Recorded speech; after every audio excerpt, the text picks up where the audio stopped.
Hello student, कैसे हैं आप सभी लोग। आई होप आप सब बढ़िया होंगे। तो बच्चों, इंपॉर्टेंट क्वेश्चंस की सीरीज चल रही थी class 12th physics UP board, ठीक है, जिसमें 4 चैप्टर हो चुके थे संधारित्र तथा परावैद्युत तक की।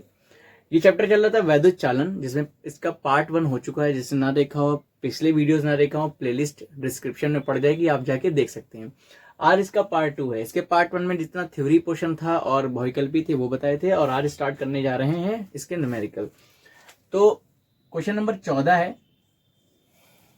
13 तक की हो गए थे क्वेश्चन, उसमें थ्योरी थी और बहुविकल्पी थे। और ये शॉर्ट टाइम इंपॉर्टेंट क्वेश्चन है, इसमें लॉन्ग क्वेश्चंस नहीं होंगे, ठीक है। न्यूमेरिकल के हो सकते हैं लॉन्ग, लेकिन डेरिवेशन वगैरह इसमें नहीं है। क्वेश्चन 14 क्या कह रहा है, देखिए। हाइड्रोजन, अच्छा एक चीज और, सबसे पहले ये जो क्वेश्चन आपकी स्क्रीन पे लगा हुआ है, इसको आप लोग खुद से ट्राई करिएगा, उसके बाद वीडियो में आगे बढ़िएगा। अगर आपको ये क्वेश्चन लग जाता है तो आप वीडियो मत देखिए, आप उसको स्किप करके आगे बढ़ जाइए। अगला क्वेश्चन देखिए, कह रहा है हाइड्रोजन परमाणु में इलेक्ट्रॉन नाभिक के चारों ओर, ठीक है, ये मान लीजिए नाभिक है और इसके चारों ओर इलेक्ट्रॉन क्या कर रहा है। हाइड्रोजन परमाणु में एक इलेक्ट्रॉन होता है, जानते हैं।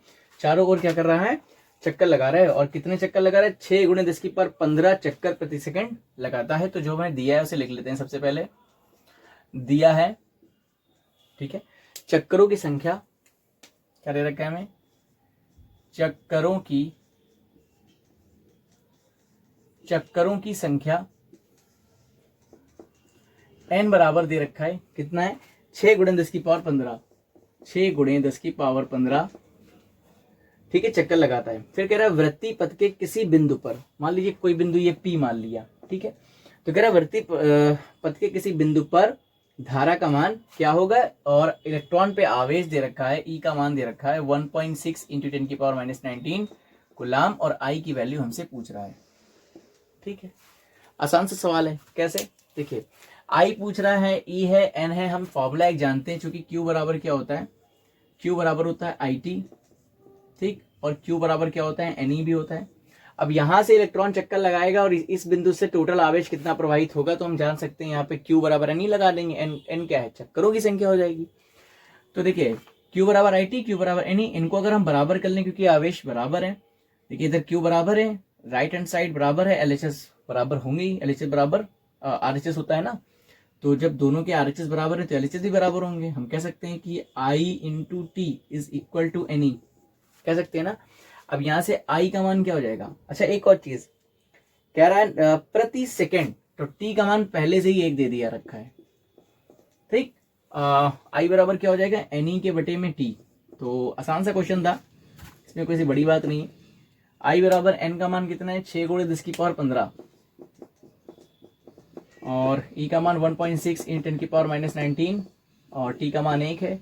अच्छा I का मान कितना होगा, 16×96 9.6, ठीक है, इंटू 10⁻15 प्लस का माइनस का 19 कितना हो गया, माइनस का 4 ही तो बचा, एम्पियर इसका मात्रक हो गया, ठीक। ये हो गया I का मान। बड़ा आसान सा सवाल था ये, आप इसे जो है वीडियो पॉज करके नोट कर लीजिएगा। नेक्स्ट क्वेश्चन देखते हैं, क्वेश्चन नंबर 15, ठीक है, ये बढ़िया क्वेश्चन है अगला वाला। चलिए उतार लीजिए, से हटा दें। क्वेश्चन नंबर 15 देखिए, कह रहा है एक तार का प्रतिरोध 2 ओम है, तार की त्रिज्या खींचकर आधी कर दी जाती है, नए तार का प्रतिरोध क्या होगा। देखिए मान लिया ये एक तार है, ठीक है, थोड़ा सा जूम करके तार को बना रहे हैं, तार इस टाइप का ही होगा जूम करके, ठीक है, इससे पतला तार होता है, लेकिन आप देखिए बहुत मोटा तार हमने बनाया है यहाँ पे। अब त्रिज्या का मतलब ये है कि जैसे ये कई प्रकार के वृत्तों से मिलके बना होगा ना तार, तो ये इसकी जो त्रिज्या है वही हमने मान लिया, ये प्रारंभिक त्रिज्या इसकी R थी, और इसका प्रतिरोध कितना है, 2 ओम का प्रतिरोध है। लंबाई मान लेते हैं इसकी L1 है, पहले L मान लेते हैं, सॉरी L चलिए मान लेते हैं। अब कह रहा है इसकी त्रिज्या खींचकर आधी कर दी जाती है, इसका क्या मतलब, इसका मतलब ये है कि तार को खींच लिया गया है। अब जब तार खींच गया तो देखिए तार खींचने पर क्या हो जाता है, थोड़ा सा पतला होगा कि नहीं होगा। अब पतला है तो अब इसकी त्रिज्या देखिए इससे कुछ ना कुछ तो कम होगी, और कितनी कर दी जाती है, कह रहा R/2 कर दी जाती है त्रिज्या। तो कह रहा अब जो इसका प्रतिरोध होगा, मतलब ये R1 अगर इसको माने तो ये R2 का मान हमको ज्ञात करना है। समझ गए, ये क्वेश्चन है।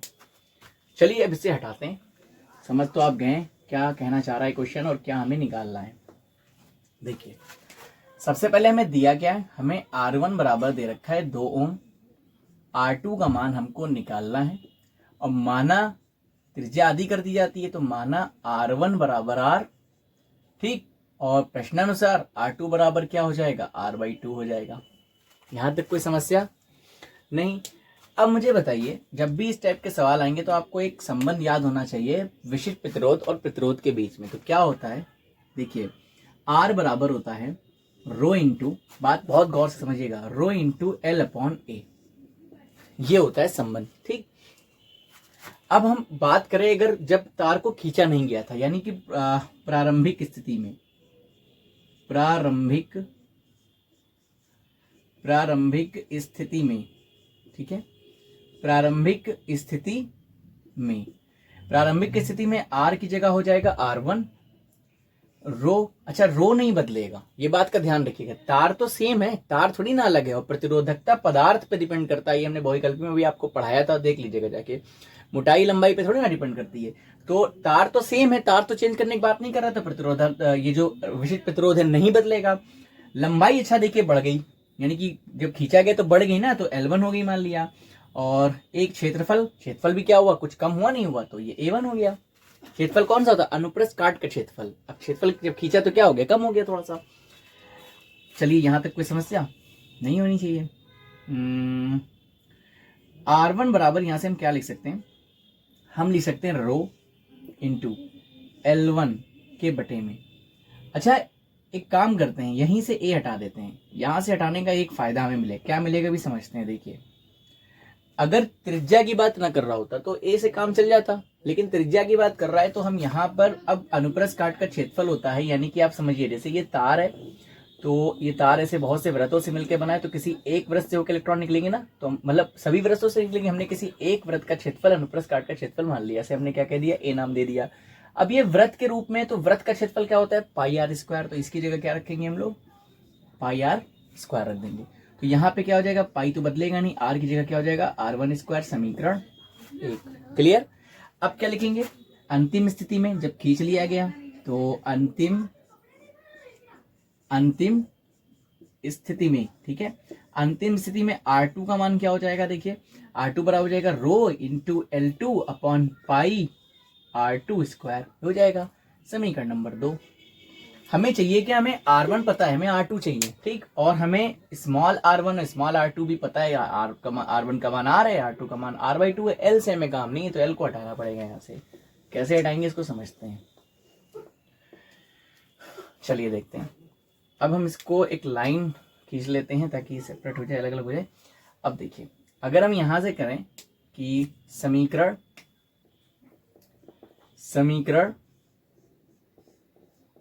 1/2 करते हैं, ठीक है, समझिए। अब जब समीकरण 1/2 करेंगे तो देखिए R1 बटे क्या हो जाएगा, यहां से मुझे बताइए, R1 बटे क्या हो जाएगा, R2 हो जाएगा, ये LHS से भाग करेगा ना, RHS से। इधर क्या हो जाएगा, इधर हमें मिलेगा रो L1 upon pi R1 square बटे रो L2 अपॉन में पाई R2 स्क्वायर, ये मिलेगा में नहीं मिलेगा, ठीक।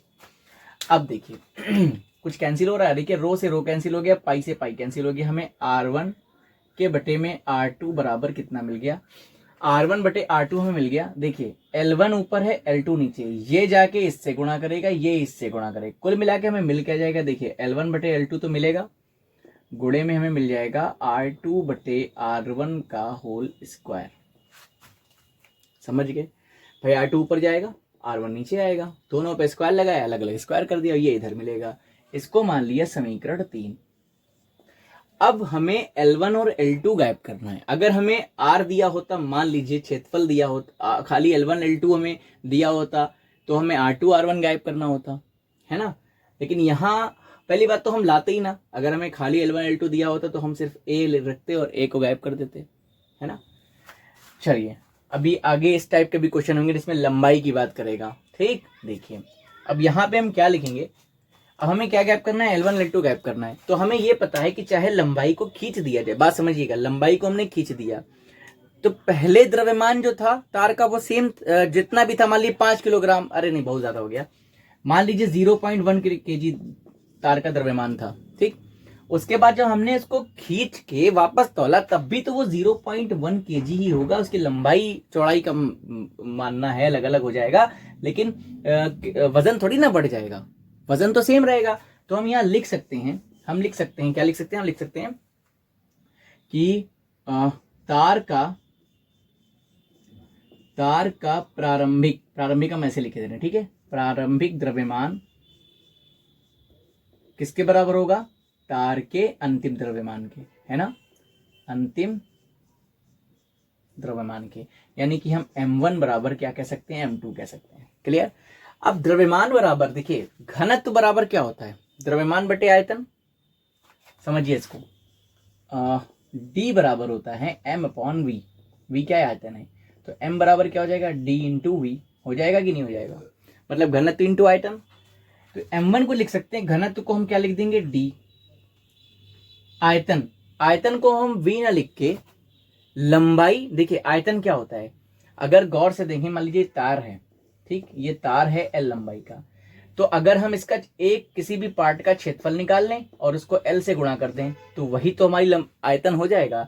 तो हम यहाँ इसको ऐसे भी तो लिख सकते हैं, a1 इंटू L1, ये भी तो आयतन हुआ। इधर आ जाइए, m2 में भाई घनत्व थोड़ी ना बदल जाएगा जब पदार्थ सेम है। और ये क्या हो जाएगा? a2 इंटू L2 हो जाएगा। आई होप आप समझ गए होंगे। d से d क्या हो गया? कैंसिल। हमें चाहिए क्या? हमें L1 अपॉन L2 को गायब करना है। तो यहां से अगर हम गौर से देखें तो L1 अपॉन L2 इसको नीचे ले आते हैं, बराबर क्या हो जाएगा? ये रहा a2 के बटे में a1। कोई समस्या नहीं, इसे हटा देते हैं। चलिए, यहां तक अगर समझ में आ गया है तो अब देखिए, L1 के बटे में L2 बराबर, हमें ये तो चाहिए नहीं था भाई, A2 अपॉन A1 तो यहाँ कहीं दिया नहीं है। यहाँ तो R2 अपॉन R1 है, L1 अपॉन L2 है और capital R1 upon capital R2 है। तो ए की जगह पे अभी हमने क्या बताया, हम लिख सकते हैं पाई R2 स्क्वायर बटे पाई R1 स्क्वायर। पाई से पाई कैंसिल हो गया तो L1 के बटे में L2 बराबर हमें क्या मिल जाएगा? R2 बटे R1 का होल स्क्वायर। मिलेगा कि नहीं मिलेगा? मिल जाएगा। अब मुझे बताइए, क्या इस L1 L2 की जगह पे हम ये रख सकते हैं? नहीं रख सकते हैं। तो हम क्या लिखेंगे? समीकरण 3 से। समीकरण 3 से, ठीक। देखिए समीकरण 3 से तो रखिए, इधर क्या रहेगा? R1 के बटे में R2 बराबर L1 बटे L2 की जगह क्या लिख सकते हैं हम लोग? R2 के बटे में R1 का होल स्क्वायर इंटू ये और दे रखा है तो R2 बटे में R1 का होल स्क्वायर। इसको लिख सकते हैं R1 बटे में R2 बराबर R2 के बटे में R1 की पावर 4। देखिए क्या यही लिखा हुआ है, दोनों देखिए R2 R2 R1 R1 दोनों इस पे स्क्वायर इसके स्क्वायर, तो एक साथ लिख दिया पावर 4। अब देखिए R1 का मान रखते हैं, R1 का मान है 2, R2 हमको निकालना है। R2 स्मॉल R2 का मान कितना है? R/2। और नीचे क्या है? R1 का मान है R, ये देखिए पहले से लिख रखा है। और इसकी पावर क्या आ जाएगी? 4 हो जाएगी। R से R क्या हो गया? कैंसिल हो गया। तो 2 बटे R2 बराबर 1 बटे, भाई एक ऊपर बचा, एक की पावर कितनी भी हो एक ही रहेगा, लेकिन 2 की पावर 4 का क्या मतलब है? 2 दूनी 4 दूनी 8 दूनी 16, मतलब 16 आ जाएगा। अब 16 दूना 32, R2 एक कम R2, तो R2 का मान कितना आ गया? 32 ओम आ गया। ये आ गया क्वेश्चन नंबर 15 का आंसर। बढ़िया क्वेश्चन था, इसे वीडियो पॉज करके नोट कर लीजिए। अब हम देखने जा रहे हैं क्वेश्चन नंबर 16, ठीक है। हटा दे इसको यहाँ से, चलिए इतना ही हटा रहे हैं, इसकी जरूरत है भी हमें। क्वेश्चन नंबर 16, ठीक, समझते हैं क्या है। कह रहा है एक तार का प्रतिरोध 16 ओम है। मान लिया कि 16 ओम तार का प्रतिरोध है, तो R1 का मान है R 16। कह रहा है इसे पिघलाकर पहले से आधी लंबाई का तार खींचा जाता है, ठीक। तो अभी हमने क्या माना था? Small R1। अब हम क्या मान लेते हैं? इसकी लंबाई L1 बराबर कितनी थी? L थी। और L2 यानी कि पहले से आधी लंबाई का तार, मतलब जो पहले लंबाई अगर L1 थी तो अब क्या हो जाएगी? L थी, तो अब क्या हो जाएगी? L/2 हो जाएगी कि नहीं हो जाएगी? खींचा जाता है। कह रहा है कि नए तार का प्रतिरोध क्या होगा? किसका? नए तार का प्रतिरोध पूछ रहा है, मतलब R2 का मान हमसे पूछ रहा है। अब देखिए यही वाला सवाल लगाते हैं बस। अब करना क्या है? R का मान क्या होता है? Rho into L upon A। तो यहाँ पे क्या हो जाएगा बताइए मुझे? A1। यहाँ पे क्या हो जाएगा बताइए?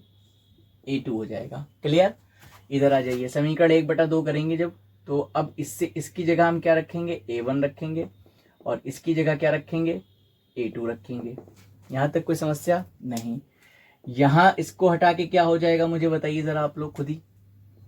हमने अब पाई आर स्क्वायर नहीं रखा, हमें काम ही नहीं है इसका, क्या करेंगे रखे, तो ये हो जाएगा हमारे पास A2 के बटे में A1 हो जाएगा कि नहीं हो जाएगा। ठीक, अब वही वाली बात, तार का द्रव्यमान तो ही ना बदल रहा है, पिघला के बस क्या है लंबाई को आधा कर दिया गया और कुछ तो कह नहीं रहा है, और पदार्थ भी सेम है, चेंज तो है नहीं, तो रो वैसे भी कट गया।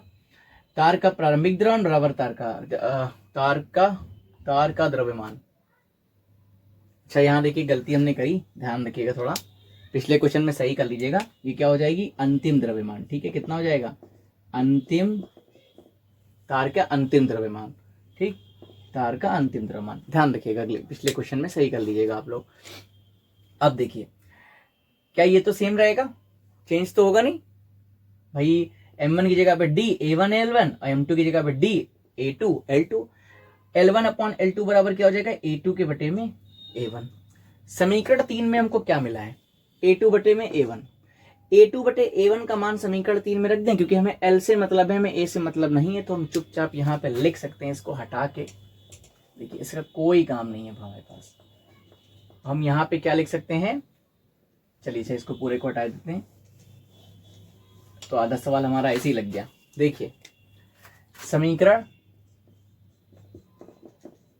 3 से R1 बटे R2 बराबर, देखिए L1 बटे L2 तो था ही, गुणे A2 बटे A1, A2 बटे A1 की जगह क्या रख सकते हैं हम लोग, L1 बटे L2। R1 बटे R2 बराबर L1 स्क्वायर बटे L2 स्क्वायर, या हम इसको अगर एक साथ लिखना चाहें L2 स्क्वायर L1 स्क्वायर, दोनों पे होल स्क्वायर हो जाएगा कि नहीं हो जाएगा, है ना। अब क्या लग गया सवाल, R1 का मान कितना है 16, R2 का मान हमको ज्ञात करना है, L1 का मान है L, L2 का मान कितना है L/2, L यहाँ आएगा, ऊपर कहाँ क्या चला जाएगा, ऊपर चला जाएगा 2, और इस पे क्या लग जाएगा, स्क्वायर लग जाएगा। ठीक, अब देखिए 16 बटे R2 बराबर, ये L से L कैंसिल, 2 दूनी 4, 4 चक्कू 16, R2 एक कम R2, तो R2 का मान कितना आ जाएगा, 4 ओम आ जाएगा। ये हो गया नए तार का प्रतिरोध। समझ गए, क्वेश्चन नंबर 16 बहुत आसान था, जैसे 15 वैसे 16, बस ये चीज सही कर लीजिएगा। इसको वीडियो पॉज करके हटाते हैं। अब नेक्स्ट क्वेश्चन देखते हैं, क्वेश्चन नंबर 17। क्वेश्चन नंबर 17 देखिए, कह रहा है किसी फिलामेंट का 100 डिग्री सेंटीग्रेड पर प्रतिरोध 100 ओम तथा 400 डिग्री सेंटीग्रेड पर 200 ओम है। फिलामेंट के प्रतिरोध का ताप गुणांक ज्ञात कीजिए। आसान सा क्वेश्चन है, इसका एक फॉर्मूला होता है, डायरेक्ट उसे याद करना है आपको। 100 डिग्री सेंटीग्रेड, जब मान लिया ताप T1 का मान था 100 डिग्री सेंटीग्रेड, तो प्रतिरोध R1 का मान कितना था 400 डिग्री सेंटीग्रेड, और जब ताप को बढ़ाकर कितना कर दिया गया 200 डिग्री सेंटीग्रेड, तो प्रतिरोध कितना हो गया, प्रतिरोध हो गया आपका गलती कर दी, तब प्रतिरोध कितना था 100 ओम था, और जब ताप को 200 डिग्री सेंटीग्रेड कर दिया गया तो प्रतिरोध कितना हो गया 400 ओम हो गया। प्रतिरोध ताप गुणांक, अच्छा प्रतिरोध का ताप गुणांक क्या होता है, अल्फा होता है, ये हम आपको पिछले वीडियो में बता चुके हैं। ठीक है, इसकी डेफिनेशन भी हम लोगों ने लिखी थी। डायरेक्ट इसका फॉर्मूला होता है, लगा ली, क्या होता है देखिए, अल्फा बराबर होता है R2 माइनस R1 बटे में R1 T2 minus R2 T1, ये फॉर्मूला होता है। अब इसको मान रखिए, आंसर निकालिए, अल्फा बराबर R2 का मान कितना है भाई 400 माइनस 100, कहीं पे गलती कर रहे हैं, 400 माइनस 100 कहाँ पे गलती करी है, 400 डिग्री सेंटीग्रेड पे 200 ओम होगा, हाँ ये बात देखिए, गलती करी नहीं। कह रहा जब 400 डिग्री सेंटीग्रेड प्रतिरोध ताप था तब ये कितना था 200 ओम था, है ना, ये गलती कर रहे थे। अब देखते हैं आंसर इसका। अब यहाँ कितना आ जाएगा, यहाँ 200 आ जाएगा, नीचे R1 T2, R1 का मान है 100, T2 का मान है 400, माइनस R2 का मान है 200, T1 का मान है 100। अल्फा बराबर 200 में से 100 गए, कितने बचे 100 बचे, नीचे देखिए ये होगा 40,000, ये होगा 20,000, 40,000 में से 20,000 चले गए, कितना बचेगा 20,000। 2 0 से 2 0 कैंसिल हो गए। अल्फा बराबर हम लिख सकते हैं 1/2 गुणा 10 की पावर माइनस का 2। अरे इतनी जल्दी कैसे, देखिए 1/2 और 10 की पावर देखिए प्लस का 2 बचा, ऊपर जाके माइनस का 2 हो गया। अल्फा बराबर 1/2 का मतलब होता है 5, कैसा 5 0.5, आधा है ना, तो क्या होता है आधा का मतलब 0.5 गुणा 10 की पावर -3। वैसे ये भी आंसर आ गया प्रति डिग्री सेंटीग्रेड, लेकिन अगर आप इस पॉइंट को इधर खिसका देंगे तो 5 गुणा 10 की पावर, आप जानते हैं पॉइंट जब दाएं साइड खिसकाया जाता है तो पावर में एक माइनस होता है, तो -3 अगर हम गलती कर दी क्या, हाँ ये देखिए बार बार कर रहे हैं, -2 था, जब पॉइंट को इधर खिसकाएंगे तो यहाँ क्या हो जाएगा -3 ही हो जाएगा, तो -3 प्रति डिग्री सेंटीग्रेड। ये आपका अल्फा का मान आ गया। आसान सा क्वेश्चन था, नोट कर लीजिएगा। अब देखते हैं नेक्स्ट क्वेश्चन, क्वेश्चन नंबर 18 हटा दें। 18 देखिए, कह रहा चित्र में दिखाए गए संधारित्र में संचित ऊर्जा ज्ञात कीजिए। अब हमें इस संधारित्र में संचित ऊर्जा ज्ञात करनी है। संचित ऊर्जा का फॉर्मूला क्या होता है, U बराबर, क्या फॉर्मूला होता है, U बराबर ½ CV²।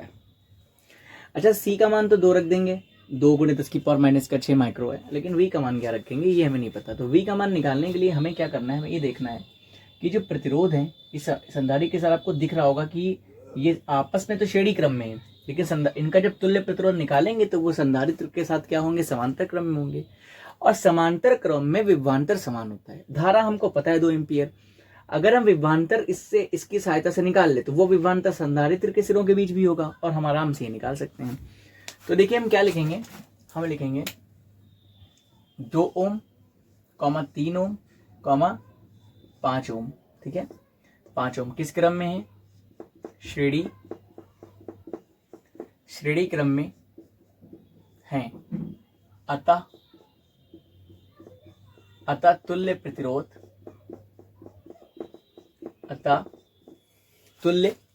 देखिए कैसे निकालेंगे तुल्य प्रतिरोध, R बराबर क्या हो जाएगा, R1 प्लस, अच्छा एक चीज बताइए मुझे, सब जुड़ जाते हैं ना आपस में, क्यों इतना निकालना, 2 + 3 + 5, तो R का मान कितना हो जाएगा 10 ओम। हमें निकालना है क्या विभवांतर। अच्छा, ओम के नियम से मुझे बताइए क्या होता है, ओम के नियम से, ठीक है, ओम के नियम से V बराबर होता है I × R, होता है ना। तो V बराबर I का मान कितना है, देखिए 2 एम्पियर दिख रहा है, और R का मान 10 है, तो V का मान कितना हो गया, 20 वोल्ट हो गया। यहां तक कोई समस्या नहीं होगी। ठीक है, अब जब V हमें पता चल गया तो हम क्या लिख देंगे, अतः संधारित्र की, क्या कह रहा था, संधारित्र में संचित ऊर्जा, तो क्या लिखेंगे, अतः संधारित्र में संचित ऊर्जा। ठीक है, संधारित्र में संचित ऊर्जा, इसको हटाते हैं यहां से, सब चीजें कोई काम नहीं है।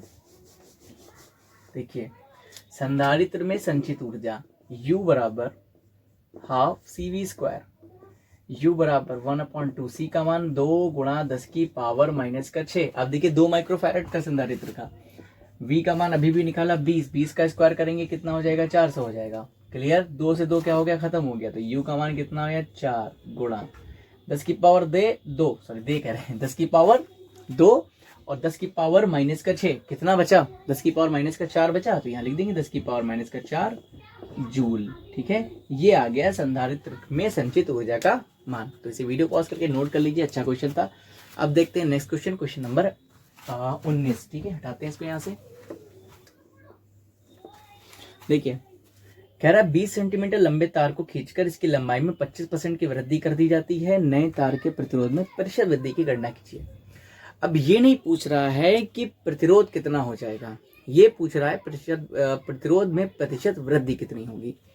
चलिए लगाते हैं, सबसे पहले जो मैं दिया उसे लिखते हैं, दिया है, ठीक, सबसे पहले मैं क्या दिया, देखिए लंबाई कितनी थी 20 सेंटीमीटर, L1 का मान दे रखा था 20 सेंटीमीटर, और प्रश्नानुसार हमसे क्या कह रहा है कि जो लंबाई है उसमें 20% की 25% की वृद्धि कर दी जाती है, मतलब जो नई लंबाई हो जाएगी L2 का मान हो जाएगा वो L1 तो होगा, बात समझिए, L1 तो होगा, जैसे लंबाई 100 थी मान लीजिए, कह रहा 25% की वृद्धि कर दी जाए तो 100 तो होगी, प्लस 100 का 25% मतलब 100 × 25 बटा में कितना आ जाएगा, 100 कट गया, कितना हो गया 125 टोटल हो गई। ऐसे ही लंबाई L1 तो होगी, L1 में यानी कि इस लंबाई में कह रहा है कि खींचकर इसकी लंबाई में 25% की वृद्धि कर दी जाती है, तो नई लंबाई जो L2 है वो क्या हो जाएगी, L1 प्लस L1 इंटू 25 के बटे में 100 होगी कि नहीं होगी। तो L2 अच्छा 25 से कम 25, 25 चक्कू 100, तो यहाँ क्या हो गया, L1 का मान 20 प्लस L1 का मान फिर से 20 और बटे में क्या आ जाएगा 4, 4 पंजे 20, तो 20 और 5 25, तो L2 का मान कितना आ गया 25 सेंटीमीटर आ गया। क्लियर। अब हमें फॉर्मूला पता है कौन सा, प्रतिरोधकता और प्रतिरोध वाला। क्या होता है, चूंकि R बराबर क्या हो जाएगा, रो इंटू एल अपॉन में ए होता है ना। तो प्रारंभिक स्थिति में R1 बराबर L1 upon L1, equation first, और R2 का मान क्या हो जाएगा, रो इंटू L2 अपॉन में A2। आप ऐसे लिख दीजिएगा क्योंकि ऐसा होता है प्रारंभिक स्थिति में और अंतिम स्थिति में। यहाँ से अगर हम देखें तो लंबाई की बात हो रही तो सीधे सीधे हम लिख सकते हैं R1 के बटे में R2, मतलब समीकरण 1 बटे में 2 अगर हम करेंगे तो क्या मिलेगा, R1 बटे R2। अच्छा ये सवाल लगा चुके हैं इस टाइप का, इसलिए डायरेक्ट कर रहे हैं, बराबर रो से रो कैंसिल हो जाएगा, क्या इधर मिलेगा L1 के बटे में L2 इंटू A2 के बटे में A1, यही तो मिलेगा समीकरण 3।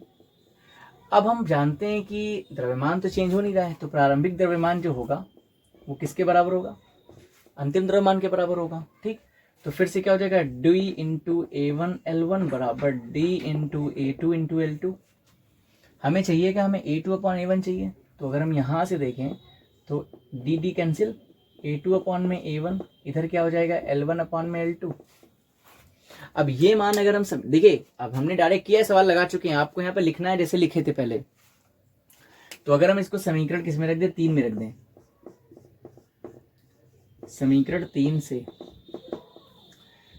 3 से क्या हो जाएगा, देखिए हो जाएगा R1 के बटे में R2 बराबर L1 अपॉन L2 का होल स्क्वायर। हो जाएगा नहीं हो जाएगा भाई, इसकी जगह पे क्या रखेंगे L1 अपॉन L2, और इधर भी L1 अपॉन L2 है तो इसका स्क्वायर हो जाएगा। क्लियर। अब देखिए मान रख देते हैं R1 बटे R2 बराबर L1 का मान कितना है 20, L2 का मान है 25, और इसका क्या हो जाएगा स्क्वायर। हमें निकालना क्या है, हमें निकालना है प्रतिरोध में प्रतिशत वृद्धि की गणना कीजिए। तो यहाँ पे जगह तो है नहीं, चलिए छोड़िए, बाद में डायरेक्ट निकाल देंगे। वैसे लिख दीजिएगा, इसके बाद लिख दीजिएगा प्रतिरोध में प्रतिशत वृद्धि बराबर क्वेश्चन मार्क। ठीक, अब देखिए R1 बटे R2 बराबर 4 से काटे 5 से काटे, 5 चक्कू 20 पचम 25, तो 4 चक्कू 16 और पचम 25 हो जाएगा। अगर हम आपसे पूछें कि R2 का मान क्या हो जाएगा, तो आप कहेंगे R2 इधर आएगा, 25 इधर जाएगा, तो ये क्या हो जाएगा 25 R1, और ये 16 वापस R2 की जगह आ जाएगा, तो क्या हो जाएगा 16। R2 का मान यही तो मिलेगा। हमें निकालना क्या है, हमें निकालना है प्रतिरोध में प्रतिशत वृद्धि। ठीक, तो क्या लिखेंगे,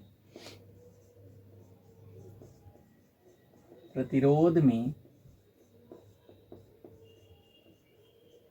प्रतिशत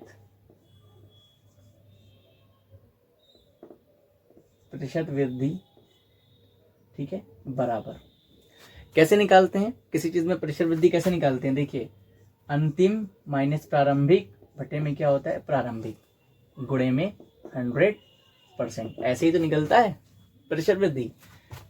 बाद में क्या थी, पहले क्या थी, और बटे पहला करेंगे और 100 से गुणा कर देंगे। अब देखिए R2 का मान क्या हो जाएगा 25 R1 बटे में 16 माइनस R1 का मान R1 ही रहेगा, नीचे R1 है, इंटू में 100% बराबर। देखिए 25 R1, 16 एक कम 16, यानी कि 16 R1 माइनस का 16 R1, और नीचे ये अब ये 16 बचेगा, 16 कहाँ जाएगा नीचे आ जाएगा, तो ये हो जाएगा 16 R1 इंटू में 100। 25 में से 16 चले गए 9, समझिएगा 25 में से 16 चले गए 9, और ये क्या है R1 बटे में क्या है 16 R1, और गुणे में क्या है 100%। अब देखिए R1 से R1 कट गया, 900 बटे में 16 कितना, 900 बटे में 16%। इसको भाग दे दीजिए, जो आंसर आएगा वही आएगा। तो इसको जब आप भाग देंगे तो ये कितना आएगा 16 छंग 96, नहीं 16 पंजे 80, 16 पंजे 80, 10 बचेगा, फिर से 6 होगा, 16 छंग 96, 4 बचेगा 40 हो जाएगा, 16 दूना 32, 8 बचेगा 16 कितना बचेगा, 8 बचेगा और 16 पंजे 80, तो ये हो जाएगा 56.25%। ठीक है, भाग करके आप देख लीजिए, हमने डायरेक्ट कर दिया है। ये हो गया क्वेश्चन नंबर 19। आसान सा क्वेश्चन था, बस थोड़ा सा यहाँ पे आपको चीज़ समझना था, बाकी तो ये आप कर ही लेते हैं। ठीक है, तो क्वेश्चन नंबर 19 को भी आप वीडियो पॉज करके नोट कर लीजिए। अब नेक्स्ट क्वेश्चन देखने जा रहे हैं, क्वेश्चन नंबर 20। ठीक है, हटाते हैं इसे यहाँ से। क्वेश्चन नंबर 20 देखिए, कह रहा है एक ही धातु की 3 तारों, अब देखिए धातु सेम है सबकी। ठीक है, एक ही धातु की 3 तारों की लंबाइयां तथा द्रव्यमानों का अनुपात दे रखा है, 3 क्रमशः 3:2:1 तथा 1:2:3 है। इन तारों के प्रतिरोधों का अनुपात ज्ञात कीजिए। दिया है देखिए, सबसे पहले लंबाई का अनुपात दे रखा है, यानी कि L1 अनुपात L2 अनुपात L3 इज इक्वल टू कितना है, 3:2:1। फिर द्रव्यमानों का अनुपात दे रखा है, M1 अनुपात M2 अनुपात M3 इज इक्वल टू कितना है, 1:2:3। और क्या कह रहा है कि प्रतिरोधों का अनुपात R1 अनुपात R2 अनुपात R3 का मान हमको ज्ञात करना है। ठीक, इतना चीजें हमें ज्ञात करना है, इतना हमें दे रखा है। अच्छा एक बात बताइए, कह रहा है कि एक ही धातु की 3 तार हैं, तो धातु समान है, बात समझिएगा, उनकी लंबाई अलग है, द्रव्यमान अलग है, प्रतिरोध अलग होगा, लेकिन उनका विशिष्ट प्रतिरोध तो सेम होगा। मान लीजिए तीनों लोहे की तार हैं, तीनों तांबे की तार है, धातु सेम है तो विशिष्ट प्रतिरोध भी सेम होगा, क्योंकि पदार्थ पर डिपेंड करता है, पदार्थ तो सेम है ना। आप समझिए, हम लोग क्या जानते हैं, R बराबर रो इंटू L अपॉन ए। ठीक, अगर हम 1L से गुणा करा दें, नीचे 1L से भाग करा दें, तो कोई सवाल पे फर्क पड़ने ना नहीं पड़ेगा, लेकिन यहाँ हमें मिल जाएगा R बराबर रो, L का क्या मिलेगा, L² अपॉन में मिलेगा। अच्छा, क्षेत्रफल गुणे L, लंबाई बता चुके हैं क्या होता है, आयतन होता है। और चूंकि घनत्व बराबर क्या होता है, D बराबर होता है M अपॉन V, तो V बराबर क्या हो जाएगा, M अपॉन D हो जाएगा ना। इसलिए देखिए, ये V का मान उठा के यहां रख दें, तो R का मान हमें क्या मिलेगा, बताइए मुझे। R का मान हमें मिलेगा, देखिए रो मिलेगा L² अपॉन V बराबर क्या होगा, M अपॉन D, तो M नीचे आएगा और D कहाँ, देखिए M अपॉन D, D कहाँ चला जाएगा, ऊपर चला जाएगा, नीचे चला जाएगा। मुझे एक बात बताइए, इसको रोक दीजिए, चूंकि रो और D नियत है, इसलिए R अनुक्रमानुपाती L² अपॉन M। कैसे नियत है, पदार्थ सेम है तो रो नियत होगा और घनत्व भी तो नियत ही होगा भाई। जितना लोहे का होता है सारा, मान ली लोहे का तार है, तांबे का तार है, तो सभी तांबे के तारों में घनत्व सेम ही होगा और विशिष्ट प्रतिरोध सेम होगा। तो ये दोनों जब नियत हो गए, तो नियत अगर हटा देते हैं तो क्या आता है, अनुक्रमानुपाती नियतांक आता है। मतलब किस पे डिपेंड कर रहा है, L पर और M पर। अब एक बात बताइए मुझे, जब हमें ये वाला इक्वेशन मिल गई है, R अनुक्रमानुपाती L² अपॉन M², तो हम यहाँ से अगर इसको बराबर हटा के मान लीजिए कोई कांस्टेंट लाते हैं, रो D लाते हैं, तो R1 बराबर क्या होएगा, L1 अपॉन M1, R2 बराबर L2 अपॉन M2 और R3 बराबर L3 अपॉन M3। जब उनको सब आपस में बराबर करेंगे या उनके भी संबंध निकालेंगे, तो रो और D तो वैसे भी सब कैंसिल होंगे, कांस्टेंट तो वैसे भी कट जाएगा।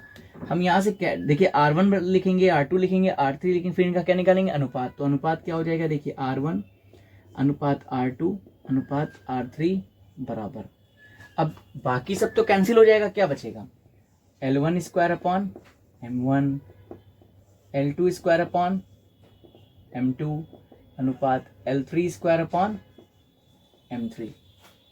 होगा नहीं होगा। अब देखिए, R1 अनुपात R2 अनुपात R3 बराबर, L1 की जगह पे क्या रखेंगे, देखिए 3 का स्क्वायर 9, M1 की जगह पे देखिए क्या रखेंगे, 1 अनुपात L2 की जगह क्या रखेंगे, 2 का स्क्वायर क्या हो जाएगा, 4, और M2 की जगह कितना रखेंगे, 2 रखेंगे, अनुपात L3 की जगह पे क्या रखेंगे, देखिए 1 का स्क्वायर 1 ही रहेगा, और M3 की जगह क्या रखेंगे, 3, यहाँ पे 3 आ जाएगा। देखिए 2 दूना 4, तो यहाँ से हमें मिल जाएगा R1 अनुपात R2 अनुपात R3 इज इक्वल टू, नीचे देखिए यहाँ पे एक बचा है और इस वाले 3 को अगर हमें हटाना है तो हमें 3 से सब, देखिए 3 से यहाँ भी सब में क्या करना होगा, गुणा करना होगा। अगर हम 3 से सब में गुणा कर दे तो सवाल पे कोई फर्क नहीं, क्योंकि अनुपात है ना ये तो अगर यहाँ 3 से गुणा करेंगे तो ये 27 हो जाएगा अनुपात, यहाँ 3 से गुणा करेंगे तो 6 हो जाएगा, और यहाँ 3 से गुणा करेगा तो 3 3 कट जाएगा, कितना बचेगा, 1 बचेगा। यही हमारा क्या हो जाएगा, प्रतिरोध, और सभी प्रतिरोधों में, तीनों के प्रतिरोधों में अनुपात हो जाएगा 27 अनुपात 6 अनुपात 1। ठीक, ये हो गया क्वेश्चन नंबर 20। अब देखने जा रहे हैं, इसको डाल लीजिएगा। अब देखने जा रहे हैं क्वेश्चन नंबर 21, हटाते हैं इसे 21। देखिए कह रहा है एक तार की लंबाई खींचकर 3 गुनी कर दी जाती है। अगर L1 बराबर L था तो L2 बराबर कितना हो जाएगा, 3L हो जाएगा। क्लियर। आप देखिए 3 गुनी कर दी जाती है। तार को एक नियत विभवांतर के स्रोत से जोड़ने पर, विभवांतर क्या होगा, नियत होगा भाई, के स्रोत से जोड़ने पर तार के फर्स्ट पॉइंट कह रहा प्रतिरोध, सेकंड पॉइंट प्रतिरोधकता, और थर्ड पॉइंट अनुगमन चाल पर क्या प्रभाव पड़ेगा। तो पहले हम प्रतिरोध निकालते हैं, क्या हो जाएगा। देखिए तार तो सेम है, वही वाला फॉर्मूला लगाएंगे तो हमें क्या मिलेगा। अगर हम लिखेंगे, जैसे अभी हम लिखते थे कि द्रव्यमान नहीं बदलेगा, और एक तरफ DA1 L1 फिर DA2 L2 लिखेंगे तो क्या मिलता है फॉर्मूला, हमें फॉर्मूला मिलता है, हम डायरेक्ट लिख सकते हैं, चूंकि R1/R2 is equal to L1/L2 का होल स्क्वायर। यही तो फॉर्मूला मिल रहा था जब तार सेम था, चेंज नहीं हो रहा था। ठीक, तो ये फॉर्मूला हमें मिल गया। अब यहां से अगर हम देखें तो R1/R2 is equal to L1 का मान L, L2 का मान 3L, और इसका क्या हो जाएगा, स्क्वायर। स्क्वायर से L से L कैंसिल हो गया, तो हमें R1/R2 इज इक्वल टू कितना मिला, 1/9। तो R2 का मान कितना मिल गया हमको, मिल गया 9R1 मिला। तो प्रतिरोध R1 पहला प्रतिरोध था, और दूसरा क्या हो गया, 9 गुणे R1, मतलब प्रतिरोध कितना हो जाएगा, 9 गुना हो जाएगा। तो यहां लिख सकते हैं अतः प्रतिरोध 9 गुना हो जाएगा। ठीक, तो ये फर्स्ट पॉइंट हो गया। अब सेकंड पॉइंट देखिए, कह रहा प्रतिरोधकता, तो प्रतिरोधकता मतलब विशिष्ट प्रतिरोध। अभी हमने बताया अगर पदार्थ सेम है, पदार्थ तो चेंज नहीं कर रहे हैं, खाली उसी के तार की लंबाई को क्या कर रहे हैं, खींच के बढ़ा रहे हैं, तो हम यहां से कह देंगे कि प्रतिरोधकता क्या रहेगी, अपरिवर्तित रहेगी। रहेगी नहीं रहेगी, प्रतिरोधकता अपरिवर्तित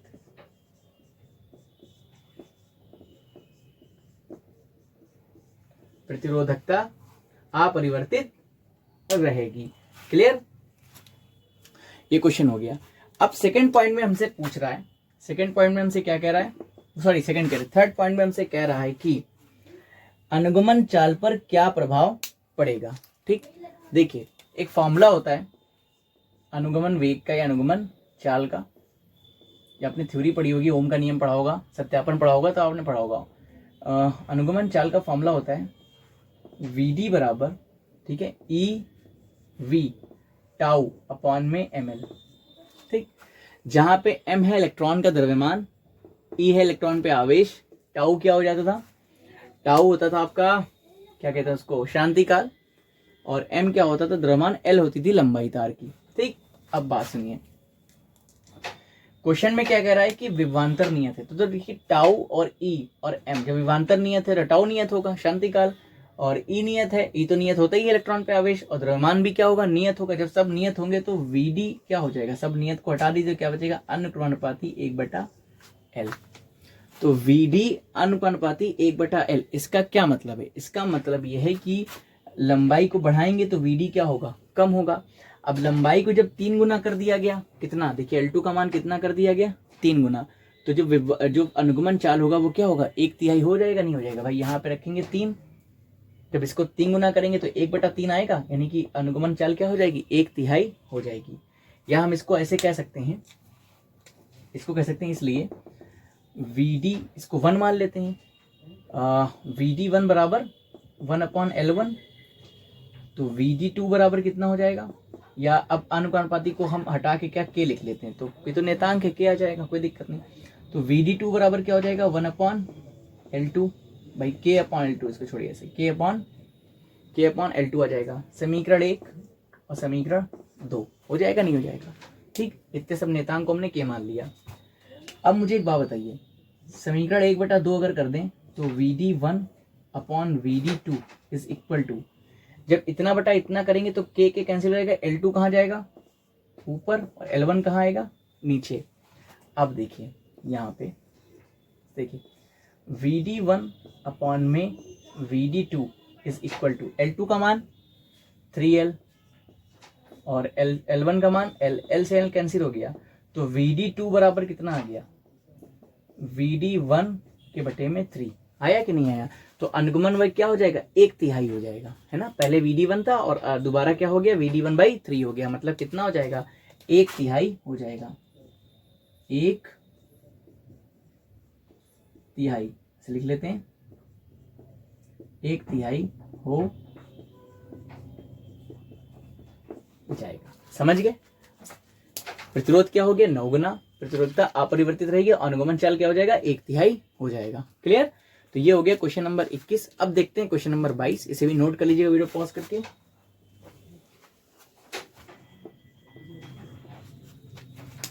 देखिए 22 नंबर क्वेश्चन क्या कह रहा है?